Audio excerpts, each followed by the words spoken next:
Hi everyone, I'm Cliff, Clifford Agius. I'm a senior first officer and I fly the 787 around the world.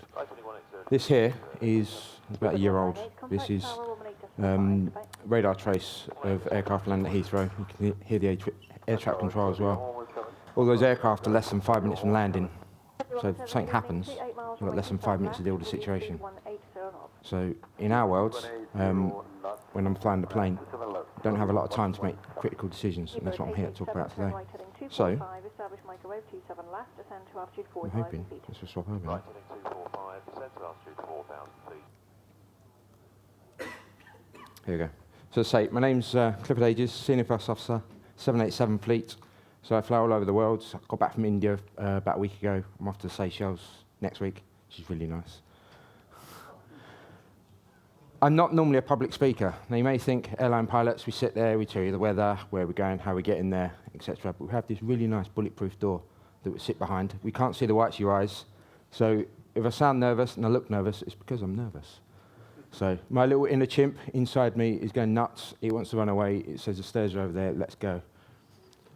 So as I say, I work for a UK major airline, but my passion is writing software, .NET, mainly in Xamarin, .NET space, but also a lot of IoT, a lot of electronics, because that was my previous life. Love learning new things, which is great to come to conferences like this, NDC. Love supporting people. A bit mad about cycling and family, 3 kids, 2 dogs and a wife. So that's me. That's my office. So the other office is just a boring desk that looks at a street lamp and the road outside, but that's where I normally sit on the right-hand side as a senior first officer. That's a picture of the 787-8, and as you can see, approximately $250 million. That's without the seats that you guys sit in when you travel as passengers, without the video screens that you watch your movies on, without the kitchen that makes the food that you eat. That's just the plain aircraft. The seat that I sit in is about 80,000 US. So you can see the numbers are quite big. Anything related to aviation, think of a number, triple it and add a bit, and you get kind of close. Pictures, the right-hand one I took with my phone. The left-hand one is I didn't get to take, but that's an Elmo's fire. So when we're flying around, big thunderstorms, statically charged clouds around us, you see it all starts to spark up the windows. It looks really nice, and then you realise you're about to get struck by lightning. So it normally happens about 20, 30 seconds after you see this. So it's like, oh, I'm going to get struck, here we go, bang. And yeah. The right-hand side, that was me, taking about 4 o'clock in the morning, 4:30, flying back towards Heathrow, waiting for Heathrow to open. And was racing across the Atlantic, trying to beat the other aircraft, the 2 that you can see, the jet streams above. We descended early, and if you descend early and claim the airspace below, they can't descend because you're down there. So they thought they beat us, but they didn't. We don't race, honest. So yeah, you can see we get fantastic views outside the office window. If you follow me on Twitter, I've got a Twitter handle on the side of all my slides. I do post from time to time some nice shots of the views outside the office window in different parts of the world. Aurora Borealis the other week outside the window. It's amazing. For about an hour, we were just watching it just curve around the sky. Turned all the lights down on the flight deck. It's fantastic. Some interesting facts about 787. Onboard power, 1.5 megawatts. So it's quite a lot, enough for a small city, size of about Coventry, somewhere around there. Sorry? Oh, I thought someone said something. It's got the same flight deck as the Lockheed Martin Orion spacecraft. I'm kind of hoping they'll let me have a go. Not sure, but hey, you never know. Anyone been on a 787? Dreamliner? There's a few hands going up. You notice the windows are really big. Yeah, we don't have blinds, they dim the windows, because big blinds is lots of extra weight, so the windows dim at touch of a button. Flies at Mach 8.5, about 650 miles an hour, so we get around quite quickly. Can go quite a bit quicker. I've had it up to Mach 9.0. That was meet an oceanic entry point that was given to us by Shannon. They said you need to be here plus or minus 3 minutes. The computer said yes. Didn't say no that time. And off we went, and before you knew it, was doing Mach 9.0. We got there and met the time, so we got our routing across the Atlantic, didn't have to reroute.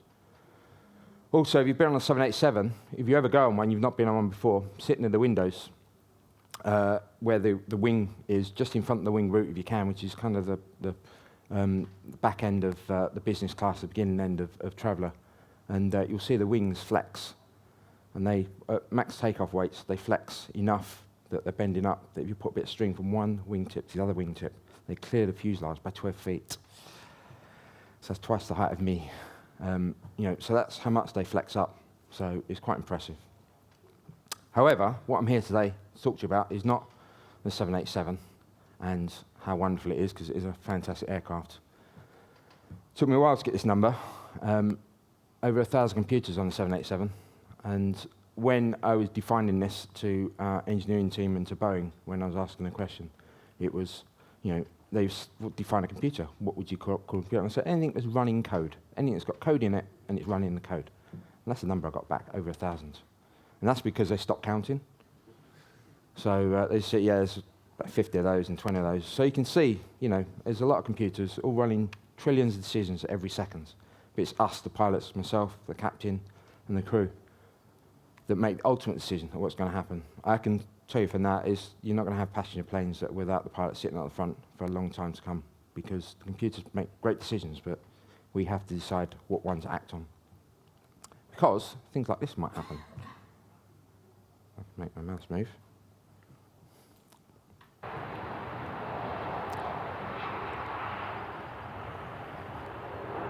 There's Flappy Bird. There was Flappy Bird.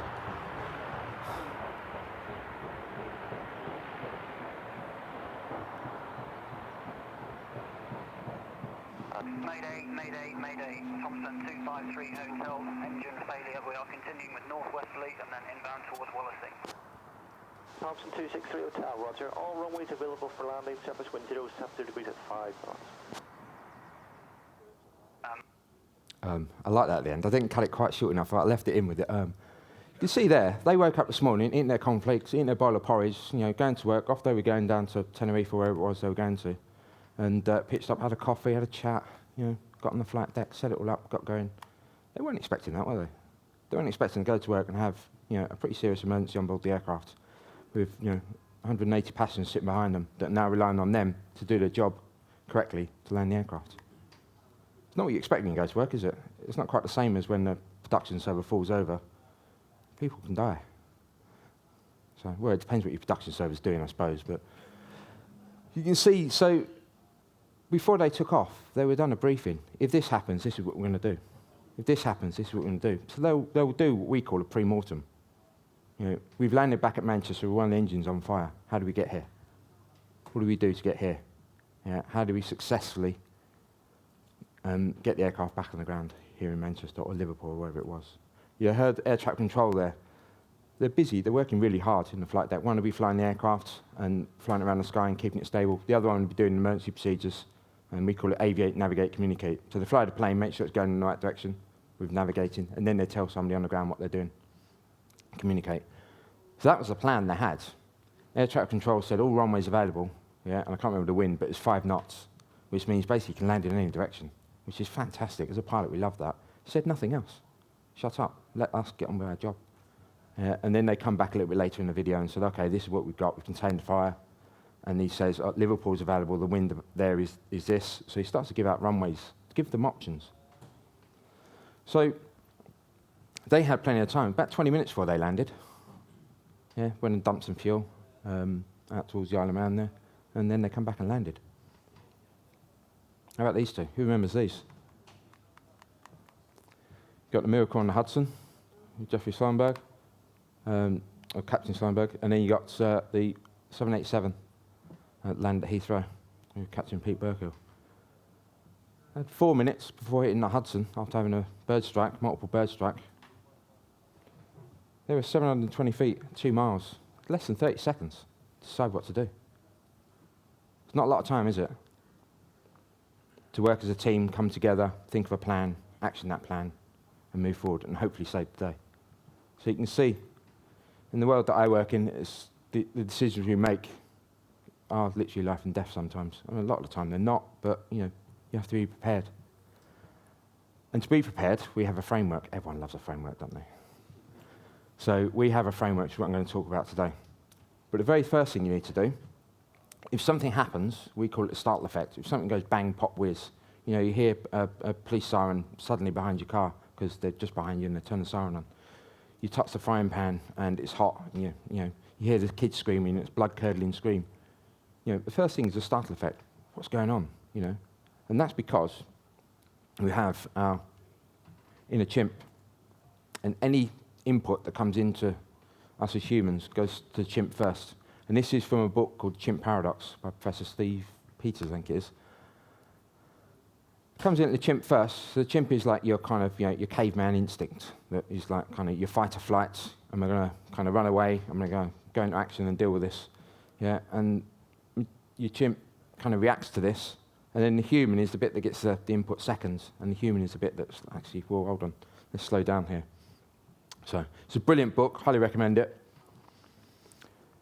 So decision-making types, we've got, as I say, the human, which is your naturalistic. This is your caveman. This is your kind of fight or flight. I'm going to run away. I'll drop the frying pan, that sort of thing. Human, which is analytical. I'm going to think about this, take my time, and see what's going on. And then in the middle, for us in aviation, we have our rules. And these may be rules that you have set within your company, that if you see something, if this, then that kind of rule set, that's what the rule. And we have a big, thick QRH, it's called Quick Reference Handbook, which has got all our procedures and rules in there. So as I say, monkey, pattern matching, if you haven't got a lot of time, prime by experience, you can train your monkey, or your chimp even. You can teach it things. This is when you're learning a new skill set, maybe learning to drive, learning to skydive, the first couple of ones, you'll jump out, so, oh my God. But after that, you get used to it, yeah? And that's where you train your chimp. Review is really important. The chimp isn't always right. It's rattling around in its cage, it wants to run away. Human, on the other hand, thinks it through. We like to think that we'll sit down, calmly think it through over a cup of coffee. But it takes time and effort. Sometimes you don't have the time. First thing you need to do, though, is shut the chimp up, feed it a banana, keep it quiet. Yeah, make sure it's happy, make sure it's calm. And the framework that we use in aviation, in the company that I work for, is TDODAR, which is what I'm going to take you through today. And it helps you generate options. In the middle, as I say, is the framework, is the rule-based, which is where somebody sat down, normally the manufacturer of the aircraft, the authorities, a heck of a lot more legal people, and they'll come up with some kind of, this is what you do. If you see this, we want the pilots to do this. If you see that, we want the pilots to do this. So it's quick and easy, because somebody's done the thinking for you. We've already done the cognitive thinking, already sat there and decided through, well, if they do this, that might happen. Okay, we'll get them to do this instead. Feels intuitive, and the reason it feels intuitive to us as pilots is because every 6 months we go in the simulator for 2 days. Every 6 months, mine's next week, next Thursday and Friday. I hand my license over to the training department. They go in the sim for 2 days, and they will keep bombarding with problems, engine failures. I'll probably have 4 or 5 engine failures across 2 days. We'll have a fuel leak, we'll have an electronics problem, we'll have a hydraulic problem. Yeah, they'll just keep throwing problems at us, and we have to deal with them and land the plane. At the end of those 2 days, hopefully, I've satisfied the training department. They'll sign my license and give it back to me. That means I have my job again for another 6 months. So every 6 months, I kind of have to pretty much prove that I'm good enough to do the job. Once a year, we go to the doctor and do exactly the same. They'll prod us and probe us and do things that we just don't like. But say someone's gone through it, someone's thought of the rules, designed them, and this is where you have these shortcuts. This is where your heuristics. You may think you know the checklist. You may think, I've done this 1,000,001 times. I know this checklist back to front. I could recite most of the checklists on the 787, but we don't. We always get the checklist out. Because if you're stressed, you're under pressure, your chimp's going nuts, you haven't had time to feed it a banana, it wants to get out of the room and run away, you're going to miss steps in the checklist. You're going to do parts of checklists that, or not do parts of checklists that really you should have done. As I say, with this, the chimp is always involved. It's trying to make you jump, read your checklist too quickly, and rush through it. So, daily decisions, these are things that actually happen to me while I've been flying around the world. So, struck by lightning, I've lost count. It's in the double figures somewhere. How many times I've been struck by lightning? Loud bang. So, on the scale there of chimp going nuts and wanting to run away, or the human sitting calmly thinking about it, what do you think a struck by lightning is? A chimp response, or do you think it's a human response? Chimp, show of hands. Yeah, and the human. It was definitely a chimp. There was a loud scream from me. I put this here. This was the last time I got struck with lightning coming out of Toronto. It was a fairly clear night. There's a few clouds around. And we went through a patch of cloud that was pretty dense. And next thing you know, bang, lightning strike. And it was just there, just by my right butt cheek. And yeah, I screamed. Yeah, Captain was crying with laughter. But I screamed. Engine surge, top of climb. So this is what those guys had in the Thompson fly before, where the engine is kind of almost backfiring, for want of a better word. Do you think that's a chimp response or a human response? Chimp, show of hands. Human response, show of hands. Yeah, pretty much a human response. That day, though, it was a little bit of chimp because I'd just been given my breakfast. I'd just put the first forkful of banana in my mouth, and I was like, oh, man, I want to eat my breakfast. I'm hungry. I've been out for hours. Give me a break. Medical emergency, pushing back off stands, and we get a call from the back. And normally, when you're manoeuvring the aircraft on the ground, cabin crew don't talk to you, so they can leave us to make sure we don't bump into things. It literally moved a few feet off stands, and the call from the back, Captain, I can see down the airway that the crew at the back have got a passenger on the floor, and they're giving CPR.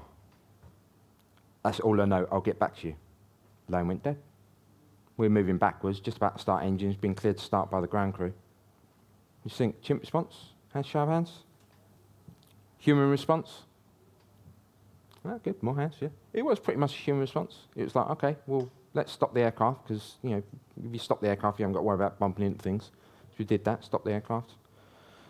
Talked about what we wanted to do, went through our little framework, our TDODAR framework that we wanted to do, and then got more information, spoke to air traffic control. Sorted out an ambulance, get that in there. You can always cancel the ambulance, but if you wait a couple of minutes, it's a couple of minutes less that the passengers got with an ambulance next to them and paramedics. Airport closed due to snow. Flying towards, this was into Newark, and the weather looked as if it was going to be pretty snowy, but we was going to beat the snow. We was going to get there before the snow by about an hour, 2 hours. So we was flying across. We took some extra fuel, because you never know. And, we enter Boston airspace, and, Newark's closed. What are your intentions? Oh, right, brilliant, yeah, great, The weather report we've just got from Newark said it wasn't snowing. How's it closed in like 5 minutes? But yeah, state your intentions. And, okay, give us a minute to think about it, and yeah. So we think human or we'll go with chimp again. We keep it in the same order. Chimp response? Human response?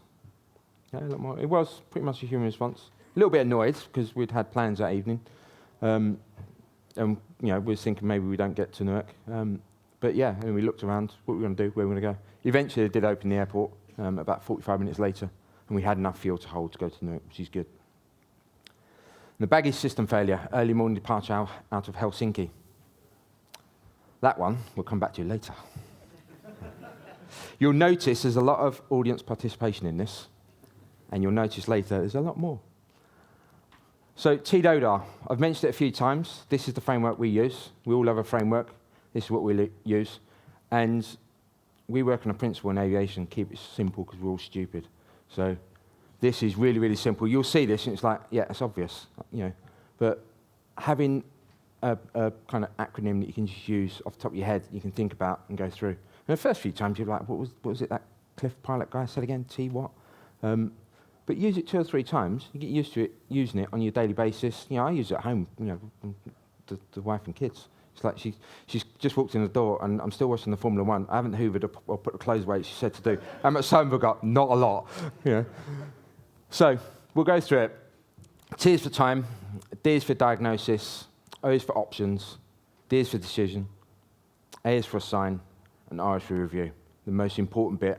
Remember I said about checklists and everyone kind of skips and does, most people get around there, forget to review. It's the most important part. So, time, how much time do we have? Are we Pete Burke about to sort of crash land at Heathrow? Are we the guys that just took up out of Manchester? How much time do you have to solve this problem? Is your production server just gone down and you're losing X dollars per second? So, do we have to act quickly? Now, if you have to act quickly in an emergency, in our world, there's normally a checklist. There's normally a rule-based checklist. If you don't have one, when you do have an emergency, you have to act quickly. Part of the review is write a checklist. So next time it happens, it may not be you that's in the office has to deal with it. It could be a colleague. Maybe you move on to another company. You leave a checklist behind for the person that then has that situation. So it just helps everyone out. Do we or can we make more time? Now, if you're coming into land at Heathrow, just like that radar trace at the very beginning, and something happens with the aircraft, maybe the flaps don't come out, the gear doesn't go down. You're not going to try and land, are you? Because you've only got a minute or two to landing. You'll climb back up into the sky, sort yourself out, have a think about it. Yeah. Hopefully have a cup of tea, because we all love a cup of tea. Yeah, and think about what you're going to do. How are we going to land this plane with no landing gear? But most importantly, start a stopwatch. On the 787 flight deck, there's 8 clocks dotted around the flight deck. So it's not one that we can't see, but we still start a stopwatch. Yeah, it's just there for me. It's a chronograph that click that and it starts a stopwatch. Yeah, aviation rules. All pilots must have a wristwatch, and it has to have a moving second hand. It's in the rules, and that's so that we can time how long. And the reason being is because if you say, "Oh, we've got 20 minutes," you bumble around. You didn't start a stopwatch. You don't know when the 20 minutes were. I started the stopwatch at the beginning of this talk, just to get used to. It's time. I know how long I've got. But it also stands for team. It's a team effort. It's not you on your own. Yeah, it may be you on your own that's dealing with the situation, but you've got colleagues you can call on, pick the phone up, Skype, whatever it is. You can get other people to come in and give you a hand and help you. So it's a team exercise. D, see diagnosis. What do we think happens? All we're looking at here is what we believe happened. What are the symptoms? What is it we're looking at that we're trying to fix? Not how we're going to fix it, not what we're going to fix, but what are the symptoms? Ask questions. If there's a few of you there in the team, ask questions of each other. Make sure they're open questions. Yeah, and by open, I mean a question that can't elicit an answer of yes, no, maybe. Yeah. What do you think happens? Oh, I think actually the engine's failed. Okay, which engine do you think failed? The right engine. Because what you do when you ask an open question is you force the person to think. You force them to think of an answer, because they've got to put a sentence together and tell you what they think. If you ask a question, do you think the right engine failed? Oh, yeah, because they're busy thinking. They'll just say, yeah, just to shut you up and make you go away, because they're busy thinking, doing stuff. Yeah? So ask an open question. It sounds obvious, but when you kind of do it a few times, and you get them to stop and think, get them to look up from their keyboard or their Twitter stream, just get them to pull away from what they're doing just for a few seconds and give you an answer. The other good thing we do a lot as well is tell me why you think it's not X. Why do you think it's not the left engine that's failed? Well, actually, because all the parameters are normal, EGT is normal. The right engine has got an EGT, which is exhaust gas temperature, which is the temperature at the back of the engine. The gauge is in the reds, and the M1, which is the speed of the rotor at the front of the engine, has stopped. So I think the left one's normal, and the right one has definitely failed and seized. Oh, okay, brilliant, excellent. So you can see how just that simple question, asked in an open way, has forced me to think about what I'm seeing in front of me. Yeah, forced me to give an answer. And then you agree. As a team, you agree on what's to be tackled. What are we trying to fix here? Make it quick and concise, because your clock is ticking. Clock is always ticking. So be quick, concise, get to the bottom of it. Yeah? All you're trying to do at the moment is diagnose what the problem is. You're not trying to fix it, work out who's going to do what. You're just trying to work out what are we trying to fix. O, these are options. This is the obvious brainstorming part where you might get a whiteboard, a meeting, write down what you think we can do to fix this problem, give me another option, that sort of thing. The only subtle difference we do to what I see when I go into offices and meetings and stuff with clients, and when you're brainstorming a problem, is quite often you just write everything up on the board. Yeah, which is good, sounds great. But if you ask a question and challenge that kind of option before it's put up on the board, you then start to sift out the chaff from the wheat that's going up on the board. And the idea is that you voice everything, but you only write down what's a kind of actually, not a possible, but you only write down ones that have not been completely discounted. So if the right engine is on fire, and I say, well, let's shut down the left engine. Well, why do you want to shut down the left engine? We'll have no engines. Oh, yeah, that's a good idea. Yeah, let's not do that then. It wouldn't go on the board, would it? Yeah? So just the obvious ones, just cut out, because otherwise you end up with so much up on your list that you can't see what ones you're going to pick. Yeah? So it's a quick and easy way of cutting those out. Also important, take input from all members. That's not just your team, but everyone surrounding you, customers, management, everybody. Take input from everywhere you can get it. Yeah? And by that, because they may see something you don't. You may be in the office, tapping away, your website looks great, and yeah, it's gone down, you're sorting it out. But your clients may not be seeing the problem. It may just be local to your dev machine, maybe local to your internal testing suite. So just, take input from everyone. As I said, no such thing as a silly idea, verbalize everything. And the reason you verbalize everything, you may not write it all down, but you verbalize everything. Your little silly idea may be the great acorn of an idea for the person sitting next to you. Yeah? You may say something silly, but it may start that, actually, you know what, it's not, how about this then? Yeah, and it starts the ideas flowing. And again, don't drag it out, quick, concise. Often the first few ideas, the first minute or so, the first couple of ideas are often the correct ones anyway. But yeah, the clock is always ticking. D, this is decide. So at the moment, we've started a stopwatch. Yeah, we've worked out what we're going to do. We've worked out what the diagnosis, what we're trying to fix. We've come up with a load of options, but we haven't picked which one we're going to do. As a team, you pick. You notice I've not mentioned any managers or team leaders yet. As a team, you pick the correct path. And the reason you pick as a team is if you have a manager or team lead that says, right, we're going to do this, and picks one from the board, everyone else in the room may be thinking, actually, no, we should really do the second one on the board, not the first one. But because you're the team leader and you're dictating, they will go back to their desk, trudge back, and it's not very nice, and they're going to do this, but I'm not going to give it their all. If as a team you decide, as a team you pick which one you best, maybe a show of hands, whatever it is, whatever you decide on the day, as a team you decide which one you're going to pick, which one you're going to with. They will skip back to their desk and work a lot harder on the problem than if you actually told them, this is what we're going to do. So you'll get better kind of output from your team. Don't spend too much time. Don't turn it into an argument that drags on over lunch, etc., etc. Just, show of hands if it needs to be, and just go with the majority. But as a team, you need to decide. And state the decision. That's really important. Make sure everybody in the room knows what the decision is. Everyone in the room knows what we're going to do to fix this problem.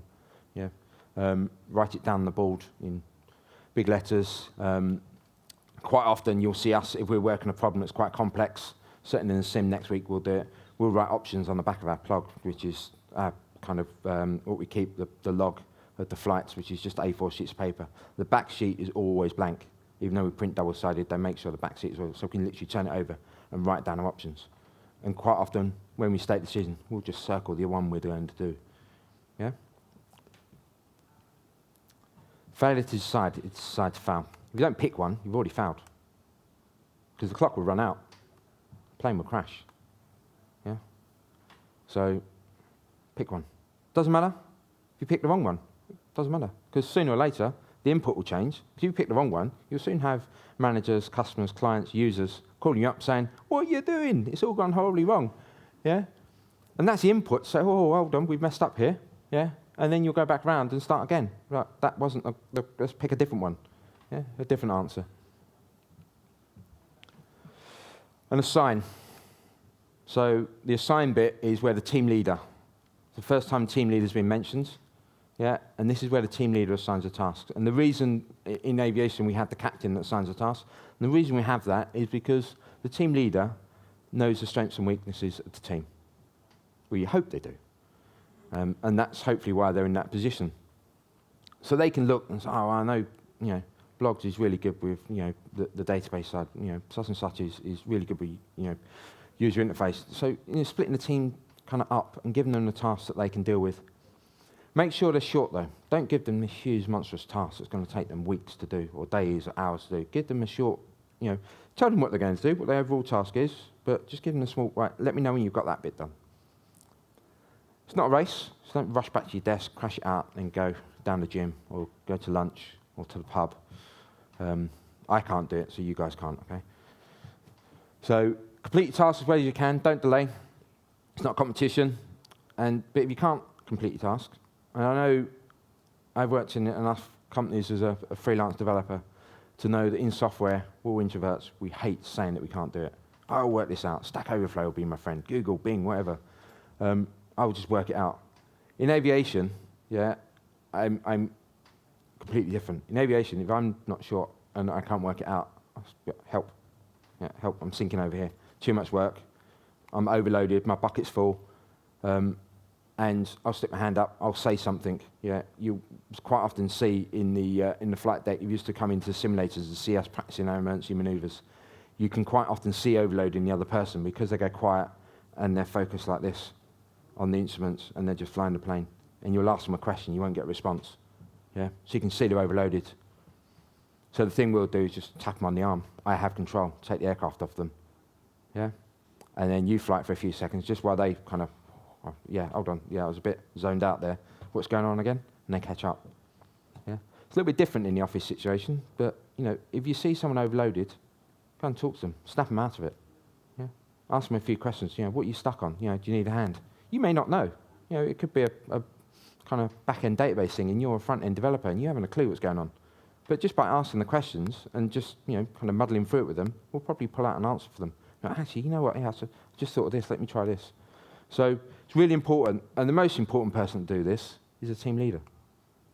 Because if you've given them a short task, and that's the idea of giving them a short task, you're giving them a short task that you know they should be able to get done in an hour or two. And they haven't come back to you that evening. You've gone home, and you can see they're still on Slack, and they're still, you know, kind of sending emails and that at 10, 11 o'clock at night. They've got to be overloaded, haven't they? So just kind of actually, you know, next morning, well, you know, are you stuck? Do you need help? Do you need me to chuck someone else in? You know, do you want me to switch you out of that task? It's not meant to be, you know, looking on them as not being able to do the task. Yeah? In aviation, it's completely open culture. If I can't do my job properly, I don't get sacked. I get taken to the training department and given to the training department. It's like, Cliff messed up on this last week when he's, you know, flying the plane, and he needs a bit more training. So I'll go into the simulator, I'll hand my license over, which is technically my job, but I'll hand my license over, and they'll retrain me to proficiency. I get my license back, signed, and I go back flying again. And the idea is that if they were to tell me off, and I had that fear that I wouldn't stand up and say, yeah, I'm struggling here, I don't know how to do this, help, I wouldn't put my hand up, would I? So that open culture means that I'll stick my hand up. We have what's called an air safety report, which is it's on the iPad now, but it used to be a really long bit of paper. And if something went wrong on a flight, you know, something really small to something really serious, you know, like Pete Burkle's kind of incident at Heathrow, you would write everything down, you know, on this air safety report. And it goes into the management team, goes into the training department, and they look at these and they collate them and get, is there a trend? Is there lots of people that are landing long, i.e. not on the touchdown zone at Heathrow? Well, why is that then? What's going on? Oh, okay, let's look into this. Let's put a bit more training. In the next sim cycle that comes around, they'll put a bit more training in where the fleet and the company of pilots is suddenly starting to do things wrong. So the feedback is always there. It's always a review. And that's what takes me on to the review. Have we fixed it? Before you go down to the pub, before you celebrate, before you order the pizzas, have we fixed it? Have we proved that we fixed it? Do we know that it's fixed? Do we still have time? If we said we've got a couple of hours to fix this, or we've got 10 minutes to fix this, or we've got a week to fix this, yeah, do we still have time? The clock's still ticking. Use the last, you know, moments of time. You know, if you're in an exam and you finish your exam, you normally get up and leave, don't you? But you can sit down and just review. So, and what we do is we go back round, start the clock back at the beginning again. How much time do we have? Were we fixing the right thing? You know, is something else broken because we fixed that? Is that broken now? You know, is there any other options we could have looked at that might have been better? Yeah. Did we do the right thing? Did the right person do the right thing? That sort of thing. Is it still a good decision? Yeah. We're all human. It's always to be human. We all make mistakes. It might have been the wrong decision. You might need to go back and look. So don't be scared to change your minds. And the course of action. Because to change your mind now, while you've still got time on the clock, means you could possibly save the day still. Yeah? If you wait until the clock's run out because you're hiding the fact that you've done the wrong thing and you don't want to own up to it, you don't want to stick your hand up because you're a bit shy and you know, it's not kind of what we do as software engineers, then the clock's going to run out. There's going to be a smoking hole in the grounds. So, yeah, admit to it, stick your hand up, and get on with it. So that's TDODAR. It's a simple framework, isn't it? Yeah? So time, diagnosis, options, decision, assign, review. And just remember, it's a team effort. It's only at assign does the team leader come in, and the most important bit is review. It took me forever to work out how to do that on PowerPoint. So if you haven't got it, review, and if you haven't reviewed, review it again. And the most important review, and we do it at every single landing, no matter where we land in the world, every single landing, the very last item on the checklist, on the secure checklist, which is where we secure the aircraft, shut down the engines, all the passengers left the aircraft, very last item, is flight review. And that is where we'll turn to each other. Literally, we'll unbuckle our seatbelts and turn and look at each other. And if there's the third or fourth pilot, they'll join in the conversation as well. And we'll talk about what we did well, because that's equally important. What did we do? Well, you fly a brilliant approach. I like the way you put the gear down early, because they cut you in on final approach there at Heathrow. And I didn't think he was going to make it, but it was a brilliant decision there. All the things we did bad. That air traffic control call you made there, you kind of fumbled it a bit. You could have said this. I realise that. And it's not to beat up on someone. It's basically if you don't review, and you don't get used to reviewing and talking to each other about what you've done well and what you've done wrong, then how is that person going to know where their weaknesses are, where they need to grow, how to get better? And this is really, really important if you're a senior dev in your team with the junior devs. But it's equally important for the junior devs to speak up when they're seeing a senior dev kind of mess up and doing things wrong. We're all human. We all make mistakes. If they don't realise they're making mistakes, highlight them. And if someone is giving you negative feedback, don't take it that way. Don't take it as, they don't know, I know best. I've been doing this since you was in nappies, that sort of thing. Just take it as what it is. It's just feedback. It's just someone saying, you could have done better that time. And just accept it as what it is. So, that's my office. That's where I sit on my $80,000 seat. And $250 million aircraft. And we practice in the simulator, so that if we do see a situation on the line, hopefully we know how to deal with it. Hopefully our TDODAR framework will save the day. It's not written in JavaScript, so that's okay. So, I said to you, audience participation was part of my talk. Well, this is the bit where you guys, there's no girls. Oh no, there is, hiding over there. Hiya. This is where you get to see if you can use this framework. See if you've remembered what TDODAR stands for, and see if you can save the day. So what we'll do, we need to split up into teams. You'll look at me and say, oh no, God, I've got to speak to other people. Oh no. So if we can, I don't know, 4 teams? How about you guys that way? Hold on. That's not good, is it? So you guys, that was a chimp response, it was brilliant. You that way, you guys to about there, about that kind of little section there. Yourself to you at the back, that line there, and then there's a little small team over there with a guy at the back, and even the guy right at the very, very back there, he can join in as well. So this is a challenge. So you've got your teams. So what will your team do? The scenario, this happens, this is the one that happened to me. It's 4:30 in the morning, Zulu. We haven't got NODA time or anything like that, so it's just 4:30 UTC, or whatever you want to call it. We're in Helsinki. We arrive at the airport an hour before departure, so we would arrive at the airport at 3:30, which means we would have got a wake-up call about sort of 2:45, somewhere around there, because it's quite a short drive. So, it's middle of the night. You're hungry because you've not had breakfast yet because they don't open the kitchen in the hotel. You're hungry, you're tired, and you're about to fly a plane back to Heathrow. 150 passengers in the Airbus A320. Really high club load, so there's a lot of people sitting in the more expensive seats at the front. Checks are complete. I've put that there on the day that we had this situation. We had an engineering fault with the aircraft, which we was dealing with as well. So we had effectively 2 TDODARs going because we were trying to work out if the plane was airworthy or not. So we had a team of engineers on board trying to fix that. So that added to the complications. We're in London, as you see. If I go back, actually, I didn't sort of say on the photo. You can see there's London. There's the fog of London. Who knows what clears fog really well? Hot air, which is why the Houses of Parliament and the M4 is clear. A lot of hot air in the Houses of Parliament, and everyone's on the M4. You can see the M1 just up there. So you can see what clears the fog, hot air. So where do we get to? Checks complete.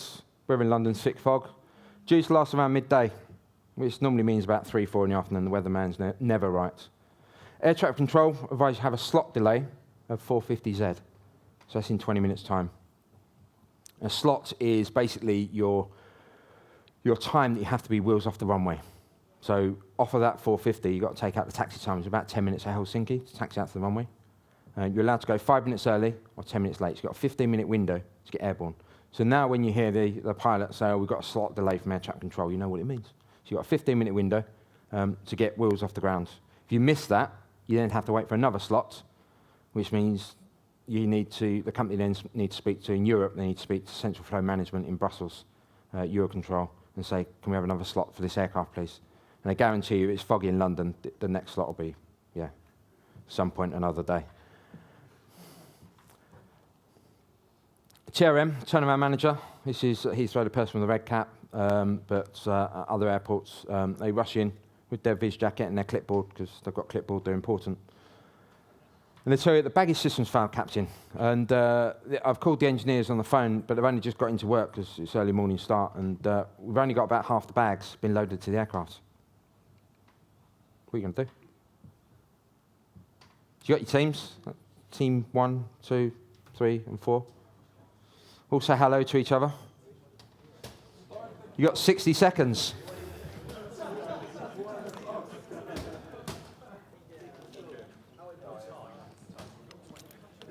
You need to join in. You need to, move. Oh, sorry.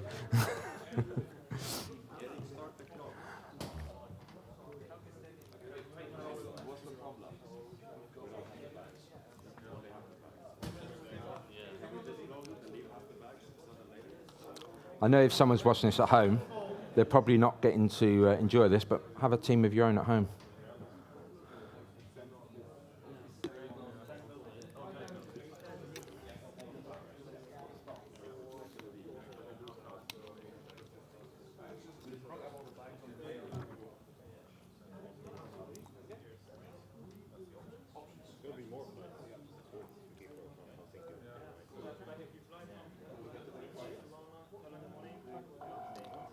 Time's up. 6 seconds have gone already. It's quick, wasn't it? Have you decided yet what you're doing? No? You're not sure? You got some options? Okay, you didn't get that far then, did you? See how quick you have to work. Yeah? Now, if you think about Captain Pete Burkill and Sosha Slumberg that had them aircraft incidents where they've only got 2 minutes, a minute, 30 seconds, 4 minutes. Have to be quite quick, quite concise as you go through. But we had a bit more time this day, so there's a bit more information for you. We asked, you can tap in the computer and send a text message that goes back via the computers in London to Central Flow Management. We asked for a new slot. When do we expect to get a new one? This isn't a guaranteed one. This is just roughly you'll fit in the system around here. We asked, and it said 8 o'clock, which is probably closer to 10 when you actually ask for it. And we also asked the computer, what is this aircraft doing today? And the reply we got from the scheduling system, it's got 6 completely full flights. It was just before Christmas, so 6 completely full flights around Europe. So it's not backwards and forwards to Helsinki. It was just 6 flights it was doing that day. That's all we get to. We don't get told where it's going, just the fact it's got 6 full flights. 60 seconds, go.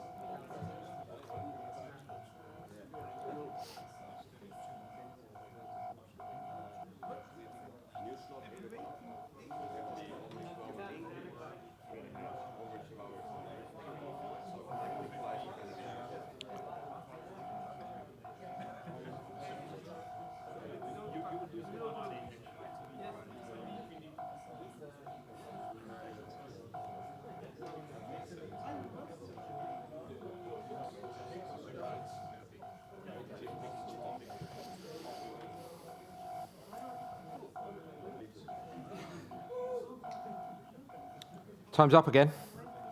Another 60 seconds. So we'll see what else has happened, shall we?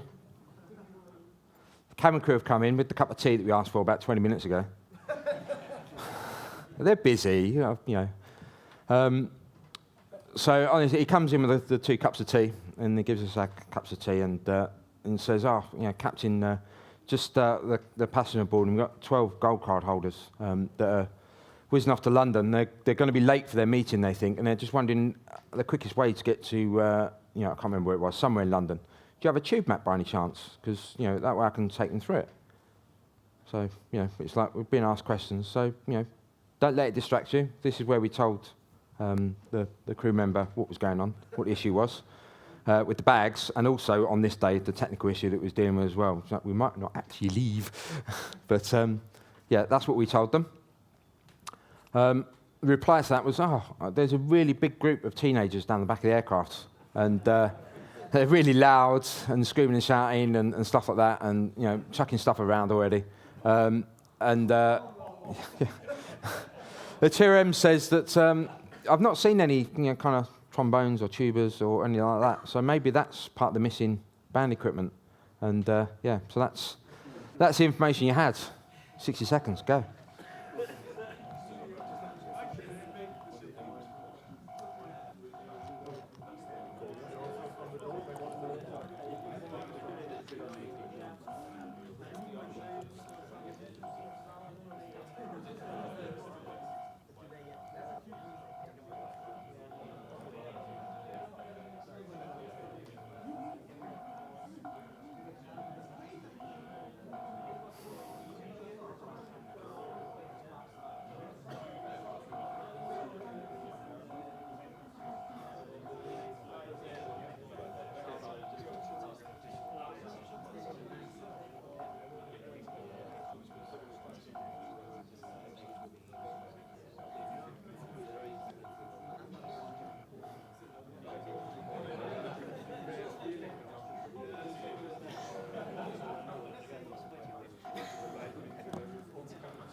Time's up.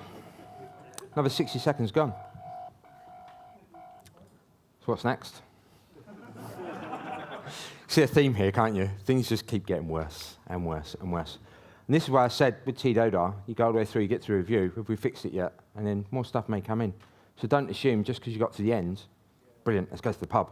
It doesn't work like that. You know, have we broke something else? Has something else happened? Is there a bit more information that changes our decision, our options? Do we need to assign new tasks to different people? So phone call comes from the TRM's phone, and it's the baggage engineers, and they say the belt's broken, the motor's broken on the belt, and it's going to take us about 30 minutes to fix this. Having been an engineer in a previous life that worked in the car factories with robots and motors and things like this, I'd be surprised you can fix it in an hour, let alone 30 minutes.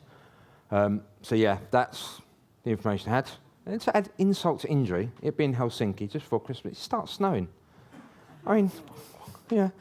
So it starts snowing, a light snow flow. We look out the window, we notice the first kind of bits of snow. They start to come down.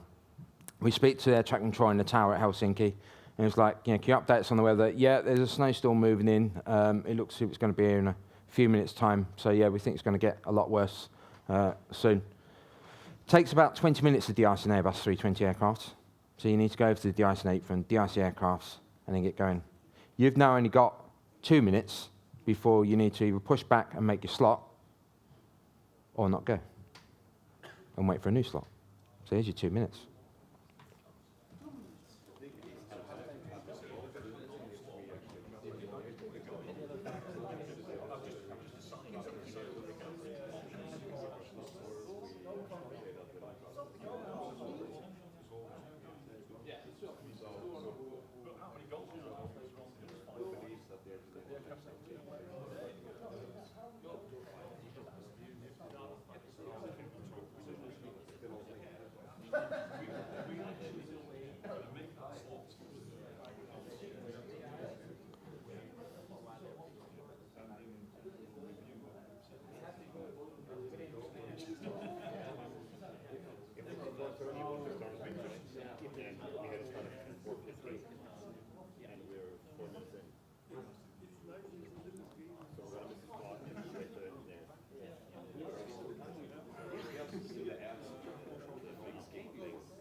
Oh, I like this. Yeah. I like that a lot. Show of hands is what was there if you're watching this at home. Time's up again. There's your 2 minutes. So you had 5 minutes there. I know I spoke a little bit in between each one. You had 5 minutes. Which isn't a lot of time, is it? And this is a fairly kind of trivial thing that's happened. It's not life and death. Well, unless you've got kind of stuff in your bag that you need. So what did you decide? What's your team decision? Who shouted that out? Oh, there you go then. Why don't you say, how do you turn this on?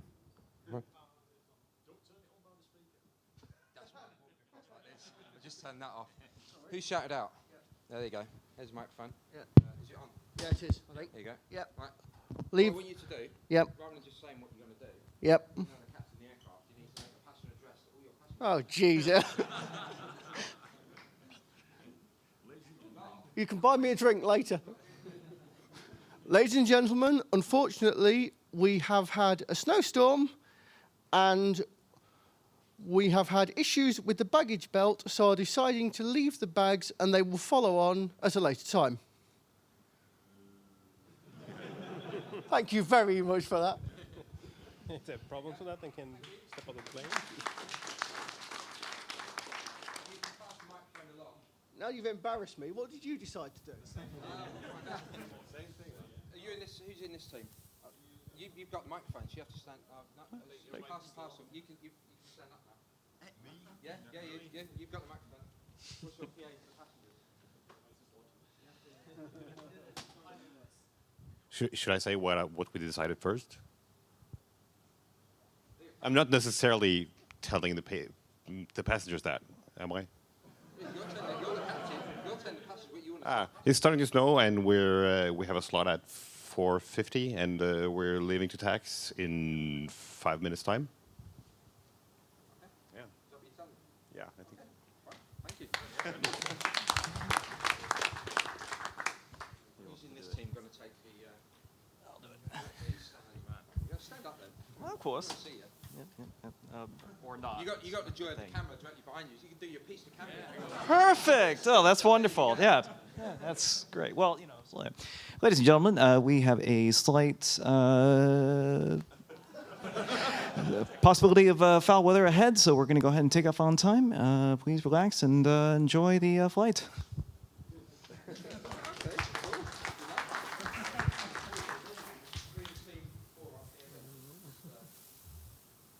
Someone. Yeah, come on, it's me. Ladies and gentlemen, unfortunately, we have to leave right now, and that is a good decision. But the bad news is that we have to leave some of the luggage behind us because of some baggage trouble. Thank you for your attention and cooperation, and yeah, a good flight.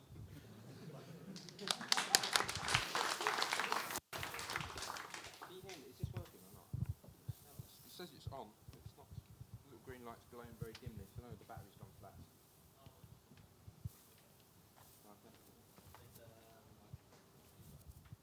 I'll take that one. So I'll use that. Okay, there you go. Can you hear me now? There you go. Excellent. Right then, so I see you guys decide to go, and tell them not a lot. You guys decide to go as well, and tell them not a lot as well. You decided to go, but not tell them. Interesting. And you guys told them all as well. So. I thought it was only these guys that said that they were said nothing about the baggage belt. Yeah. On the. Okay. Fair enough. So on the day, we decided not to tell them anything. So our passenger was, morning, ladies and gentlemen, how are you? And welcome aboard our flight to London Heathrow today. Thank you for joining us promptly. If you take your seats, you notice out the windows just started to snow, so we're going to try and get away before the snow sets in. And we have a slot due to the fog in London, so we want to try and meet that slot and get us underway. So I'll update you once we're airborne of our route in and our time towards London Heathrow. And I'll come back to you a bit later with the weather in Heathrow and expected time of arrival. Thank you and good morning. You should notice Now, I normally do that, not being able to see the passengers. But so you notice I said nothing about the bags. Because by telling the telling the passengers about the bags, if you're a passenger on that flight, yeah, how would you feel if the captain just said to you, yeah, the baggage belt's broken, we're leaving some of the bags behind? What's your first thought? Is my bag amongst those that's being left behind? Yeah? And when, I can't remember who it was that said it up there, you're booed. Not because, what he was saying, but because of what he said. We're leaving your bags behind. You'd be upset, wouldn't you? Okay? Now, it may not be your bag that's been left behind. So our philosophy was, and we talked about this, and the important part as well is if you need to communicate, remember at the beginning I said we aviate, navigate, communicate. Well, the aviating was sorted because we were stationed on the ground. Navigating was sorted because we wasn't going anywhere. But communication is still there. See, part of our TDODAR was not what we're going to do, but what we're going to say. Now, in business, it's really, really important because you make a team decision. We're going to use this newfangled dangle framework. We're going to do this. We're going to turn this around. We're going to be able to get it done by next week. Everyone's going to be happy. It's going to be brilliant. How you communicate that to the business leaders, the sales team, the marketing team, how you communicate what you're going to do is equally important. So you need to think about the communication piece as well, so that when you do communicate it, it's in their terms. It's what they understand. Yeah? And you'll notice I didn't say the bad stuff. I'm not saying don't tell the business the bad stuff. I'm not saying don't tell management that all hell is about to break loose. But sometimes if you don't have all the information, sometimes you can't share the information because you'll just upset people. We got airborne, flying towards Heathrow, where we knew that we had a slot delay into Heathrow. Once we got airborne, we sent a message to what we call Mum, which is the big computer back in Heathrow, and asked what bags were left behind. We got sent a list of seat numbers because we don't use passenger names because it's an open channel, data protection, so we just get a list of seat numbers that told us which seats had their bags misloaded and were left behind. Which is why we don't like you moving when you get on board the aircraft, because we may give you information that wasn't actually for you. So we got that information. We called up the senior cabin crew member again and spoke to him, passed the information. These are the ones the bags left behind.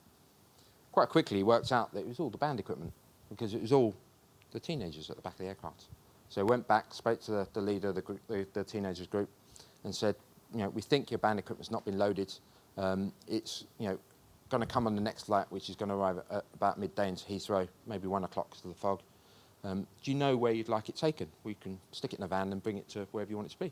Oh, actually, we've got a Royal Albert Hall tonight, please. We've got a thing on at 8 o'clock. Excellent, okay. You got contact number and phone number and stuff. We sent all that to London, so that when we got to London, it was all planned.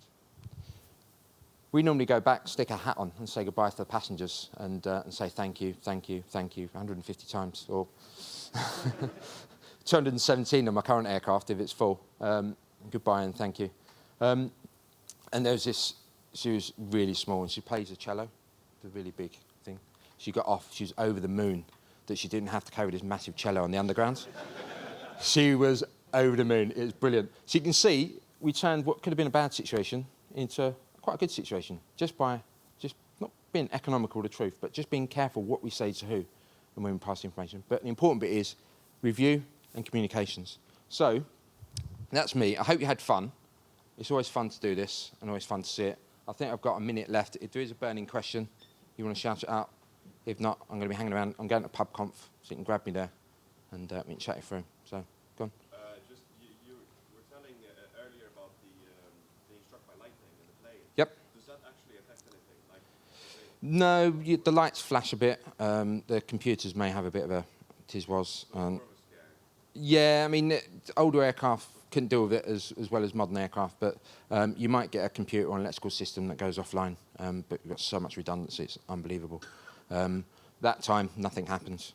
We aviated, navigated, and told air traffic control and the Air Canada flight that was following us that, we got struck by lightning and where we were and what altitude so that they can divert around the cloud. But yeah, it was not an issue. I've had things where computers have fallen over, electrical buses have gone offline, but nothing major. So, any others? No? Thank you.